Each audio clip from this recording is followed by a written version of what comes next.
So Aggro, it's been a full year now. We've been doing this wrestling thing. And by doing this wrestling, I mean, let me start over. Fuck. Alright, so finally, 1 year. We have done it. We're still in it. A lot of people thought we were just gonna drop off at some point. It was tempting there for a while. Raw's quality tried its damnedest. Right? Yeah. There was those fucking Saudi fucking house shows that they fucking built up as something special. Oh. But there's some hard times, there's some good times. I'd say fucking Mania this year was a pretty good time. Fastlane was a great goddamn time. It's like, I remember like going into Fastlane, I'm like, fine, let's get like the bitch show out of the way leading into Mania. And then, like, that show ended up kicking a lot of ass. It was just like, oh my god, I think I enjoyed every fucking match on this. Like, it was great storytelling, and oh man. So yeah. So now we're on Mania. Like, last year, we went into Mania with no fucking context. Literally, it was me just going, oh, WrestleMania's today. Wanna watch WrestleMania? Like, this Japanese chick is fighting Ric Flair's daughter. It should be pretty awesome. So, yeah. I would definitely say this was a pretty good Mania. The pre-show, let's see, like, the pre-show was, like, the Cruiserweight title, of course, is going to be on the kickoff show. And, Buddy Murphy and Tony Nese. And I would complain about the Cruiserweight title getting shafted and put on the kickoff show if it wasn't for the fact that I just don't fucking watch 205 Live, so neither one of us gets to complain about this at all. Yep. It's one of those things, because, like, every time, like, the title's on, like, the main, like, on, like, one of the pay-per-views, it's like, yeah, the Cruiserweight match. And then we never just put it on one, just, like, just take all the titles, take all the brand titles, just collapse them all together, fucking move 205 Live guys onto the fucking brands, it's fine. I mean, Enzo Amore's not on it anymore, so what's even the point? You know, I have no context for Enzo Amore other than he keeps, like, showing up to other fucking wrestling events and getting arrested. But yeah, so Buddy Murphy and Tony Nese, and because we don't watch 205 Live, neither one of us knew who the fuck Tony Nese was. But he won. Like, they finally ended Buddy Murphy's title streak, which I always really enjoyed Buddy Murphy. Maybe they'll move him up to the main rosters. I think he was in that fatal four-way they did before Fastlane. I think he was. Yeah. Like, he was in a fatal... I think he was. Yeah, I think he was. But yeah, Buddy Murphy, though, like, I kind of hope, like, you know, I really like him. I kind of would like if he gets to come into the main shows. Because, like, he's kind of a bigger guy. He's barely a cruiserweight. He's barely just inching that out. So he could probably make it in the main rosters. Maybe give him, like, a mid-card push. But we had the Women's Battle Royal, and it was a Battle Royal. I don't know about you, but I'm not a fan of Battle Royals because I feel like it's like a clusterfuck for, like, the first 2/3. And then, like, the last third of it, like, when it's done, like, the last 5 people, then it actually gets interesting. Oh, no, it's fucking love Battle Royals. Because it's, like I said, it's just a clusterfuck. It's random spots happening here and there. Half of them just taking a nap in the corner, hoping we don't notice. Right. Yeah. This one was actually a lot better paced than most of them have been. Yeah, no, this is definitely, like the one I've enjoyed the most. I feel like, you know, just... Also, it was, like, a smaller Royal, because I feel like a lot of the other Battle Royals, they cram more people because the women's roster is a bit smaller. They had less to work with. And I feel like that was to its benefit. And, yeah, no, like, you know, you get down to, like, oh, God, Kairi Sane got to be in it, so I was like, hey, Kairi Sane's getting some shine. Nikki Cross was in there and got thrown out. Well, yeah, most people did. I know, it's just one of those things, it's like she just got thrown out really early. Ember Moon's big return was in there. And then I was really hoping she'd be like one of the last ones left. But she got chucked out. I don't even know by who, but I remember it not feeling right when it happened. I think it was like the entire Riot Squad. Maybe I feel it was a member of the Riot Squad, and not even Sarah Logan. But no, she got dumped by multiple people. But yeah, like it comes down though to like Asuka. What was it? It was Asuka, Sarah Logan, and fucking Sonya Deville. And I'm like, This is really interesting because I'm okay with any of these winning. And it ends up like Sarah Logan's the last girl in the ring, and I'm like, what? It was crazy. And for a moment there, I'm like, okay, I'm happy to see at least the Riot Squad not getting shit on. But then Carmella comes in, super kicks her, tosses her ass out. I should be mad about it.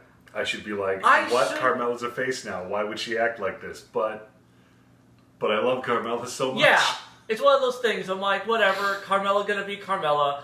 I enjoyed it because, I enjoy Carmella. I think you and I are in this weird club of people who are like heel Carmella, face Carmella. We fucking adore Carmella. Like, it's one of those things like, oh, Carmella sucks, and I'm like, this shouldn't be like people who like Carmella, people who don't like Carmella, because it's obviously people who like Carmella and people who haven't seen Carmella apply the cone of silence out of nowhere. Yeah. So they got the Revival versus Hawkins. Hawkins and Ryder, and Hawkins did it. He broke his losing streak. All over the fucking Revival. Oh man, it sucks for the Revival, but honestly, like they've been getting dicked over so much they're Can't wait to see him in AEW. Right? Yeah, no, it'll be great once the Revival goes to AEW because I think they'll just do a lot better there. Because there's no way in hell they're renewing their contracts. Once they're done, they're done. They're getting dicked over. And it sucks because they're a really good tag team. They have great in-ring chemistry together. But like Hawkins and Ryder though, Hawkins has had like that losing streak going for like the longest goddamn time. 269 matches. And like that's all I ever knew about this guy. Like he gets cut out of. I'm assuming he shows up more like in the broadcast versions, but because we watch the Hulu versions of Raw, we're probably getting cut out of a lot of his stuff. Mostly it's just on house shows. Maybe main event. Right. But yeah, no, he did it. That was dope. Everyone's just like, oh shit, it's gonna happen. And it actually fucking happened. I don't know how the hell the guy even got a title match, but they did it. But, then the men's battle royal. We missed the first half of this because we went and made an energy drink run. Because I was so certain, I'm like, okay, we have like 30 minutes left of this show. We can easily go get some energy drinks, come back, and it'll be like, because if it's going to be anywhere near as short as the women's royal, it's going to be at the very end. Apparently, as soon as we left, they went straight into the men's royal. It's like, oh, fuck you. So, half the fucking roster was in it. Yeah, right. So, but then right there at the end, when it gets down to Braun Strowman and the Hardys, and it's like, oh, fuck yeah, the Hardys, they're trying to pull him over. They're trying to pull him over. And those fucking assholes from SNL like grabbing his legs trying to get him. This is going to be great. Fucking, yes, this is the best joke ending ever. Do it. And then it got weirder. Yeah. Because he kicks the Hardys out, and then he turns around and like, okay, so now I get to see Braun Strowman throw these assholes around for a minute? And then it looks like they're almost going to get him out. Like, I love how... Oh god, Braun had to climb halfway over the fucking thing. Yeah, because Braun goes to do like his big kick, and like the guy like gets out of the way and his leg goes over the rope, but then he had to like kind of like wiggle his leg to get it all the way over it, and it was really awkward, and like that was a total Nia Jax moment where like just like her lard ass just couldn't get over the ropes for like any moves ever. He had one of those moments. Holy shit, Braun Strowman was fucking ripped at this show. That's a fact. Like, fuck. Like, I remember him being like a little bit on the pudgier side. And now like he comes out, I'm like, this guy's fucking shredded. But yeah, no, he wins. He, like, honestly, I didn't even... Like he fucking, they bring the therapist out, and we go like full 1980s. Like, therapy isn't manly. Yeah, no. Oh my god. I forgot about... Yeah, no, this shit got really weird. I don't even know how to feel about this because I wasn't I hated this whole SNL angle that they had been doing. Yeah, it was just kind of dumb, and I would have loved it if they won. That would have made it great. Yeah, no, if they had done that, like, just Braun Strowman just... His fat ass just tumbles out, or his ripped ass now, fucking tumbles out of the ring, just by pure happenstance, and it's just... Like, that would have been, like, a great... Like, oh yeah, no, these guys fucking won, or one of those guys won. It would have been great. But no, they didn't go for the joke ending. They kind of went for, like, a joke mid-ending thing, and then... just toss their asses out. And that is the pre-show. Oh, yes. Then we get to the main card. No. Because the fucking show proper starts off, Alexa Bliss comes out, introduces Hulk Hogan. Hulk Hogan flexes a bit, says like brother and Jack, and dude, and then Paul Heyman just walks the fuck out. Vince McMahon walking for his life. Yeah, just like Hulk's theme is still playing. That's the best part. So he comes just barreling out the Hulk's theme and just goes, and we're not on last, we're on first. And I remember, like, because we've talked about this, just put it on first. Mm-hmm. And they fucking did it! The crazy sons of bitches, they did it! And that was just such a hype way to fucking start Mania proper. Mm-hmm. So, like, fucking Brock Lesnar comes out and just wrecks this shit before the match even starts. Just wrecks the shit out of Raw. It just keeps going. And I'm like, any minute now, Rollins. Right? Because am I going to watch 10 minutes of this and then he's going to lose? Like, I was getting flashbacks to the Daniel Bryan match with him. Because I remember not liking that match at first because I was just so annoyed by watching him just steamroll over Daniel Bryan. But because I had seen that match, I was mentally prepared. I'm like, okay, now's the come around. And then like before the bell rings, he gets that shot into his nuts. Curve stop, done. I'm like, that's a hype ass fucking way to start Mania. You get just, Brock Lesnar's being a fucking beast. And then Seth Rollins, just right before the match starts proper, punches him in the dick, and then just hits 3 curb stomps. Just all that hype, all that adrenaline, and just, he gets that third one, he gets the pin, fucking done. If you've seen this match and you weren't watching Paul Heyman, go back and rewatch it and just watch Paul Heyman during the match. He is always the best part of Lesnar's matches. Oh yeah, I didn't even do that. I should probably do that myself. So yeah, that was awesome. Fucking loved that match. For as much of a match as it was. Because it was quick, it was simple, it was a great way to kick off Mania, and it set a good feeling right out of the gate because Seth Rollins had this fairy tale ending, which made us kind of dread the other 2 title matches. I just realized fairy tale ending is that finish. His job is finisher. Yeah, I was like, wait a minute.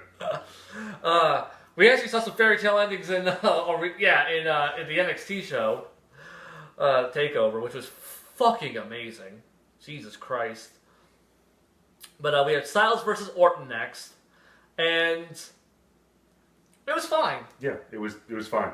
It was it's one of those things where I can't I was disappointed by it, but that's only because I had 2 A+ guys putting on a B+ match. Yeah, it's nowhere near what those 2 are capable of. Yeah. And I'm wondering if that's just not what they were going for. Because, this Mania, for anything else you can say about it, was remarkably paced and ordered. Yeah, no, for how stacked this card was, it did not feel anywhere near as long as it actually was. So I really feel like those 2 going out and putting on, that slow, methodical, tactical, just this match is fine, this match is pretty good. Yeah. Was just part of the pacing. Yeah, because maybe if they put on a big barn burner, it would have just, just all that adrenaline, because you just had that big Rollins, Lesnar, one-sided fucking beatdown followed by the curve stomps and the victory. Maybe just, keeping that adrenaline up would have burned people out, so maybe it was an intentional thing. But once again, it is just these 2 guys, and they put on, a SmackDown main event tier match on WrestleMania, and it was just, yeah, no, it's fine. I cannot complain about it because they're just 2 really good guys. There was that one fucking weird botch with Orton where he just kind of Yeah, I didn't see that one. I was looking away. Yeah, fucking what was it? I think Styles faked a phenomenal forearm, and fucking Orton just fell on the mat, and I was just like, what? And then friggin' AJ Styles just jumped the ropes and slammed on him, but it was such a weird moment where I was just like, did did he think that he was going to get hit with the phenomenal forearm and he just went with the move? Was he like, oh, I'm going to lay on the mat to avoid it? And I don't know what was happening. It was just such a weird moment in the match, and even the commentators were just kind of like, I remember like you were tweeting, and then you looked up like, wait, what the hell just happened? I'm like, I don't fucking know. It's the great thing about watching a wrestling match while tweeting is you can kind of watch it out of the corner of your eye and you'll see like the shapes and the movement. You get the rhythm of it, and then something went wrong, and I was like, wait, what? Yeah. Nobody's where they're supposed to be. Then we had the SmackDown title. The Usos versus The Bar versus Rusev and Nakamura versus fucking Aleister Black and Ricochet. It was a great fucking tag match. Mm-hmm. It's just all of these guys are great, and the Usos got to fucking retain. Mm-hmm. Just because the Usos are great. Mm-hmm. It was really weird that the following SmackDown they fucking lost the title. Yeah, that is bizarre. Yeah, it's like they lost them to the Hardys. The only thing I can think of, they're going to Raw on the shakeup. Like the shakeup, they're going to Raw, and they just had to drop the belts. Finally, I get to see someone new beat the Revival. Oh man, like honestly, maybe they're just gonna give Hawkins and Ryder get them to the next pay per view, like Money in the Bank or whatever, and just have the Usos beat them there. If I hadn't heard, because I think they had another match against the Revival on this week's Raw. That was cut from our broadcast. So, if I didn't know he'd had another match since Mania, I'd have thought he was about to retire. Right? Undefeated and on top. All right. Miz and Shane. This was one of the matches I was the most excited for because as far as storylines go, it's the one I'm the most emotionally invested in. Mm-hmm. The whole story with Miz, this almost justifies Crown Jewel. That trophy's the best. That trophy I think that makes it the longest setup for a storyline this Mania. I mean, unless you count Brock Lesnar's entire reign. I think the Becky Lynch arc, her whole The Man arc, may have been going a bit longer because that was Survivor Series. Yeah. I don't know which one. I don't remember which one of those came first because I think those two are really close. But yeah, no, we got the start of that, and we didn't know where the hell that was going. At first, I really hated the story, and then I really started loving the story. And what really sold me was when they won the tag title, and then his dad on SmackDown Day the next couple days later, it's just, I love you, Miz. I'm so proud of you. And it's just yay, the Miz is a face, and his dad finally respects him because he's not a piece of shit anymore. Yeah, and it was emotional. It was feel good, and I did not want a Shane McMahon heel turn. I love this Shane McMahon heel turn. Right? Yeah. No. I was really because I'm I want face Miz, but I didn't think Shane could do heel. He's just so likable. But the way they've been doing this whole people have just been using me, fucking bullshit. God damn it, because I'm the fucking, because of my position in the company. Fucking Miz did the exact same shit, using me to get to where he wanted to get, and fuck him. And I'm alright, this is a completely justifiable, understandable storyline they're going with this character, and I loved it.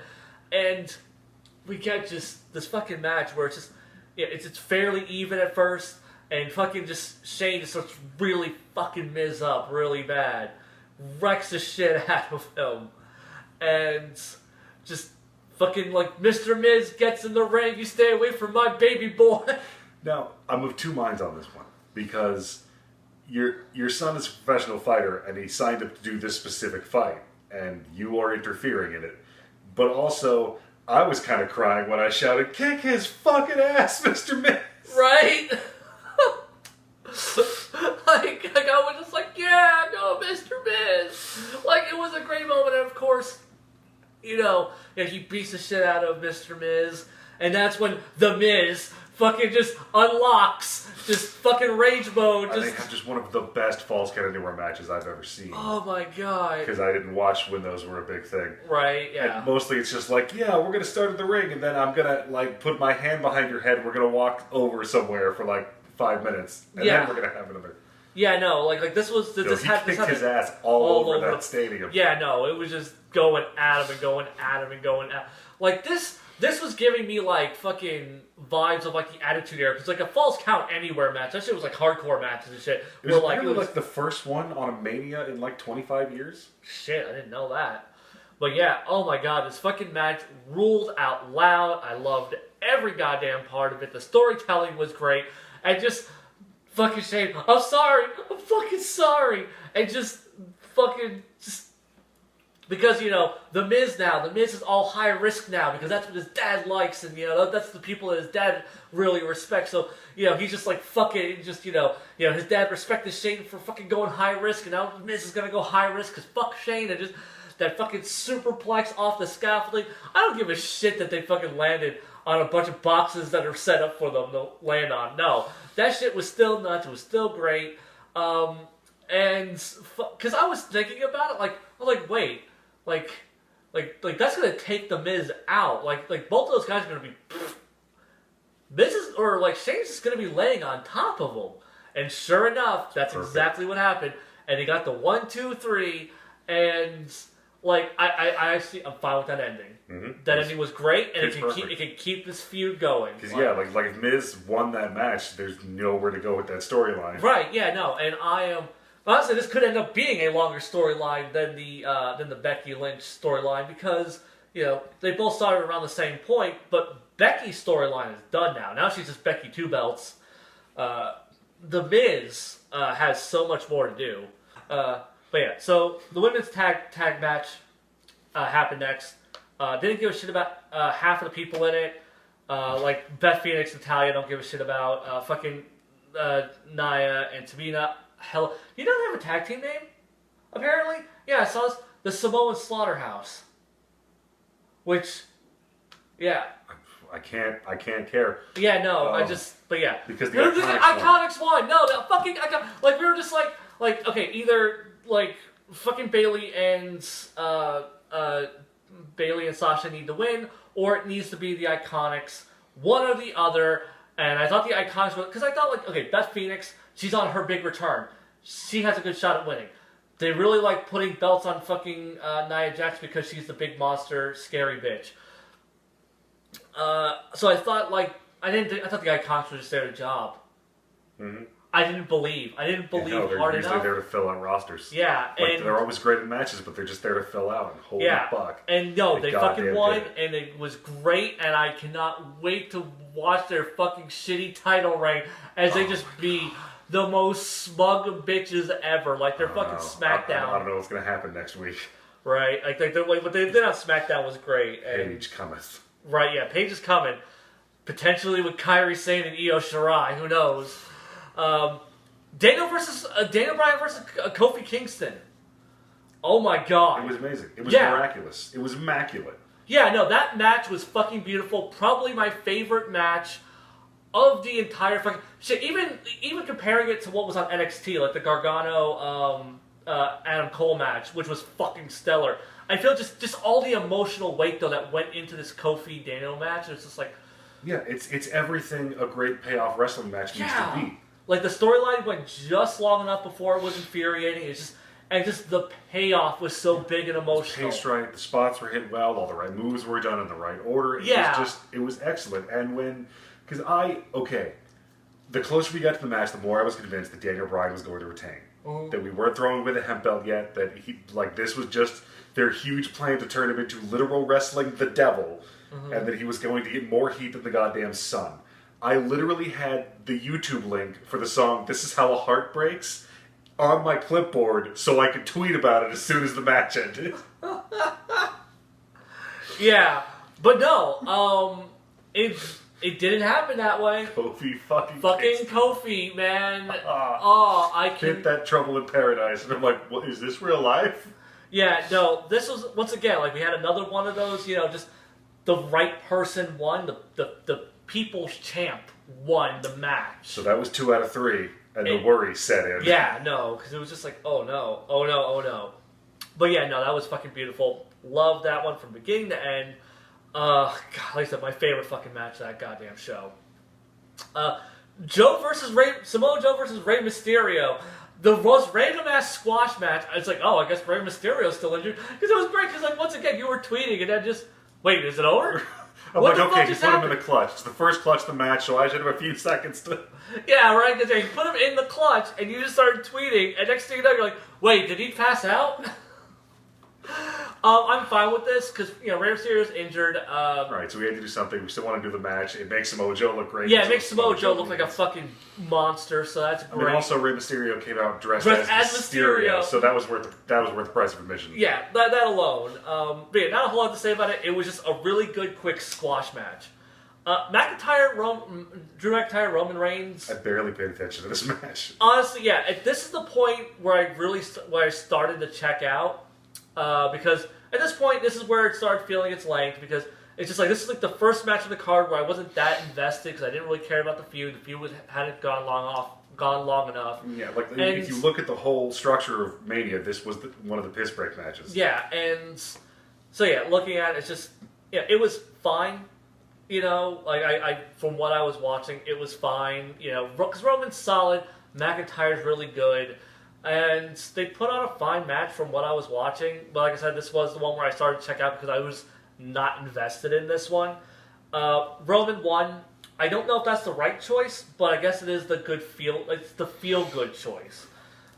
I kind of wish like maybe McIntyre would have won, and then you could have kind of had Roman needs to get his groove back kind of thing after, coming back and fighting cancer. I think we're waiting to start any of that till after the shakeup. Maybe. We got Cena and Elias, their little bit. That was fantastic. That was just fun. Fucking Cena, like, I never really got to see, like, too much of Dr. Thugonomics, like, when he was, like, freestyling and shit. That's about the time where I dropped off of watching wrestling. But yeah, that was a fun bit. It's gonna piss me off later when we get to the Corbin match. Triple H versus Batista bored the ever-loving shit out of me. Honestly, as the match went on, I started to like it more. By the end, I was like, yeah, this is pretty good. Yeah, no, like there are parts of it. Shouldn't have been that long. Yeah, no, it goes on, because it's one of those things where it's a fucking Triple H vanity project where it's trips, like, get you run the company, but... Stop. Too much. Too long. Yeah. And nobody cares anymore. It just goes on way too long. It's just not... Like, it gets a little bit better near the end. I like the ending with Ric Flair. That was a good touch. Mm-hmm. Part of me kind of wishes this would have been like a surprise retirement match for Hunter. That would have been great. I think I would have preferred that, because it would have been actually surprising as opposed to the finish that we did get. Because it's like, oh yeah, no, he's just here so Batista can job to him and get that win back that he never got. But yeah, no, it's just, you have a guy who hasn't fucking wrestled in goddamn forever, and another guy who the last time he was in a ring, he fucking tore his pec off. So, it was better. It could have been a lot worse. Batista tripping while trying to get over the ropes was possibly the highlight of the entire match for me. And that says a lot about that fucking match. Corbin versus Angle. I believe that this was the sacrifice demanded by the evil spirit of Vince McMahon to give us the rest of the happiness that we got. Yeah, maybe. It's fuck him. Like, it should have been Cena. Cena should have come out, hit the FU, maybe come out, do his rap verse thing then, like have fucking Taker come out. Like, do the thing that they did with Taker and Elias, do like a callback to Mania last year, because they did that on, Raw this week. They could have done a callback to that. They didn't. And yeah, no, it just kind of... Man, why the hell did anyone want to lose to Corbin of all fucking people? Cena should have come out, dropped some fucking bars on Corbin, kicked his ass, and then had a match with it. Done the ruthless aggression thing after he beat Angle, and then you could have to get a big emotional send-off. Lashley and Balor, once again, I feel like all the is all at the tail end of this. Because it's just like, oh my god, this is such an amazingly well-paced show. And then it's just kind of like, but it was okay because we knew what the main event was. But yeah, we got to see Lashley actually do some good shit. Yeah, no, Lashley actually felt scary for once, for being the big scary guy he's supposed to be, the big super athlete. He was actually good in this. Balor was the demon, so of course he won. I wish they hadn't spoiled it. It was a fine match, honestly. Yeah. It was just one I wasn't that invested in. But yeah. And then finally, the main event. So long in the building for this. So long. But, oh man, it was so good. Fucking, like, the only thing, like, that's the thing. Like the match was great. Everyone did their parts. The only thing that's wrong with it is that weird kind of finish, where she goes for the crucifix pin, and Ronda's shoulder came up between counts, and yeah, we may never know what happened there. Yeah, no, like it's just like, was that the planned finish? Was it someone calling audible? Like, what the hell was going on? Like, did they just want to protect Ronda by having her not submit to the armbar or to the disarmor? Like, there's like. Because that's the thing, though. Like, you know, you had 3 women with killer fucking submission holds. Like, you know, you had, like, one of the big things is just, like, you know, Becky, like, really building up, like, you know, the disarmor versus the armbar, you know, and you get there, and then you didn't do it. Yeah, I didn't like that she kind of rolled her up in the middle of the Piper's Pit. Like, she got over for the Piper Pit. But, yeah, there was a few nasty spots in this, like whenever fucking Ronda's hanging upside down by Charlotte's arm, and fucking Becky just kicks her in the back and drops her on the apron and drops her on her fucking head. I'm like... Ronda's got the 2 of them in double triangles, and they just keep picking her up and slamming her tiny Terminator ass. Right. Oh, man. God, that was... Yeah, no, that match fucking ruled, except for the ending. A lot of people were saying the match was shit because of the ending. Fuck it, like a sloppy pin does not ruin a fucking a really badass match like that. Like, there was plenty of great spots. That was probably my favorite. Like I said, the hanging upside down shit and the fucking just the double arm bar and just slamming fucking Ronda's ass to the ground. Yeah, man, this fucking Mania was dope.